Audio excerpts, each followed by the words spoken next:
Hey everyone, and welcome to my kitchen. I'm Nevada Berg, and today we're going to be making knekkebrød, which essentially are crackers or crispbeds, breaking breads. They've been a part of the Scandinavian diet for centuries. They are thought to be eaten by the Vikings, who would have baked them on hot stones, whereas today we're going to be putting them in the oven. They're very healthy, they're hearty. You can use different grains and seeds and nuts and kind of mix and match to what you like. And today I'm going to show you my simple recipe, and we're going to talk a little bit about kind of some of the nuts and seeds that I've been using.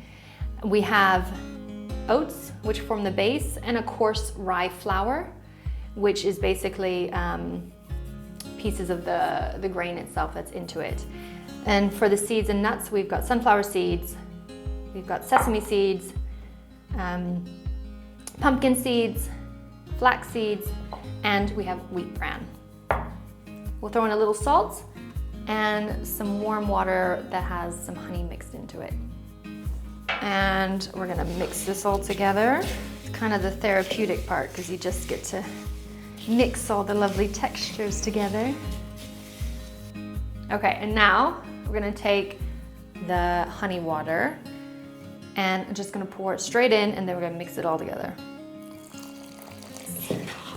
Lovely goop. And you're gonna have a little bit of the liquid still kind of coming out, which is great because we're just gonna let it sit for a couple minutes to let everything kind of soak up a little bit more and thicken. And then we'll be ready to spread it onto the baking sheet. Okay, looks good. So we'll set that for a few minutes. Okay, looks like everything has got a chance to soak up the liquid, so it's quite thick, which is perfect. So I'm gonna take a baking sheet, a large one, and this recipe actually makes 2 large baking sheets. So I'm gonna take half of the batter and I'm gonna dump it just in the center here. Let's see, get it all in. Okay. That looks really good. And just use a baking paper is really the best thing, non-stick. And I like to always put a little bit of butter underneath just to keep the baking paper from sliding, because you're gonna be spreading the knekkebrød batter all over. So basically get a nice spatula and just start spreading it back and forth. Okay, and you're just gonna spread it out to the edges as far as you can. And of course the idea is to get it as thin and as even as possible across the baking sheet. Of course you can have it a little thicker if you prefer, it just means it's going to take longer to bake when it's in the oven. So getting it out to the edges now. It's actually really nice, it's almost like painting. This is starting to look really good. You also want to even on the edges as well. And these are going to make about 15 knekkebrøds for every baking sheet. And the great thing is you can just store them, and once they're stored, they'll last for weeks, months. And of course you can do the Norwegian thing of just serving it for breakfast. And it replaces bread, so then you can just top whatever you want on there, your favorite cheese, favorite meats, jam, pretty much whatever your heart desires. And this is looking pretty good. So I think now pretty much done. And also if you're a perfectionist, you can take another piece of baking sheet. Another piece of the baking paper or plastic wrap, and you can just lay it on top. You can use a rolling pin or your hands, and then you can kind of like flatten it out so that everything is perfectly even.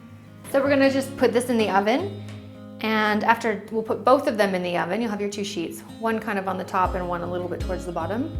After about 10 minutes, you're gonna take them out, and then we're gonna cut about 15 squares, 3 across this way, 5 that way, with a sharp knife.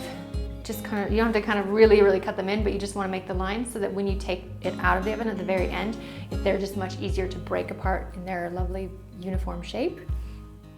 And then about every 20 minutes, you're gonna want to switch the upper rack to the bottom rack. And in that time as well, when you're opening the oven, you're releasing the steam and all the moisture that's coming out, which helps it to cook better and get drier quicker. And it usually takes around 50 to 60 minutes, depends on your oven, depends on how thick they are, how you've made them. But anyway, this is knekkebrød. You can also use any other type of grains or seeds that you might have around. You can switch the rye flour for wheat flour or barley flour or spelt.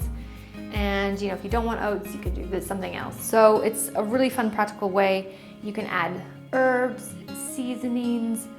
You can make them sweeter or more savory. So it's a really fun thing you can play around with. You have your base, and then just add kind of the things that you want.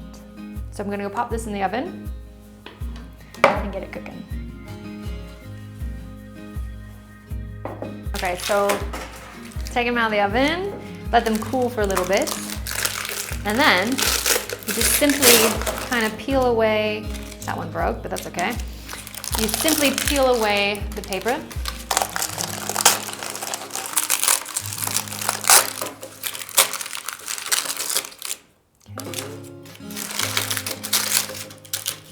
And if you ever get little bits of paper stuck, just peel them off, or you can use a sharp knife. It happens to the best of us, don't worry. Sometimes you get a nice clear shot, sometimes you break it. It's fine, not a problem. Okay, and there you have it. Homemade knekkebrød that you can use for snacks or breakfast or lunch. Put whatever you want on top of it. Eat it as it is. You can find the recipe on my website. It's also in my cookbook, so do check it out and join us again for more recipes.